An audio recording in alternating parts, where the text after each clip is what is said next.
Okurugirira hari Godfrey Kabyanga Baruko Minisita w'ihanga habwaza Kanyabwenge hamwe no kuhabura ihanga omukuganiraho n'omushaaki witu yahamya amakuru go kukwatwa kwa Dayirekita ngo ayambeho mu kuchondoza. But there are some people who are in jail. Even the director of the school has been seen. We are keeping him in safe custody. We can't say we have arrested him, but we are keeping him in what? Safe custody.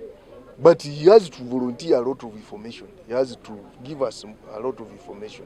Minisita Kabyanga yahagaruka yagira ngo umuhendo gw'abantu abafire gwahika abantu 22. But 22 girls who were burnt, all the 22 girls who were in the school were killed, actually murdered, using hammers and machetes. And then 17 boys who were in the boys' hostel. But in total there were 65 children. Lieutenant Kano Israel Kahero urukudumira enkambi ya katano y'amaho mu cyanga cya Rwenzori ya Mountains Division nagira ngo abeje mukaga hari 12 baburiza misho ubwo hati tubarukumanya hibari. Yesterday morning 12 students were missing. But in the course of the day 6 reported back. 6 haven't yet been seen.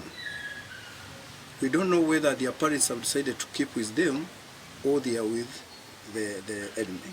Abatura bati no kuteganisibwa byo kwerinda nibagira ngo abebyo kwerinda tibafireyo kubahereza obukume burukumara. Ije bateka abasirikale bavaayo ku mazzi bavaayo ne wansi bavaayo ne bagenda ne bajja ne bakakasazi wera sawa 5 bavaayo era abasajja benyini bagenza okuyita mu kubo lyennyini awali kananga nikati kuliko abasirikale nga 2 3 bebabeerawo bebakuma kati abasirikale 2 3 bandi badde basobola batyo okukuma oba okwanganga egubinjo ogwo gunene gubagamba ogwo gunene ennyinyi.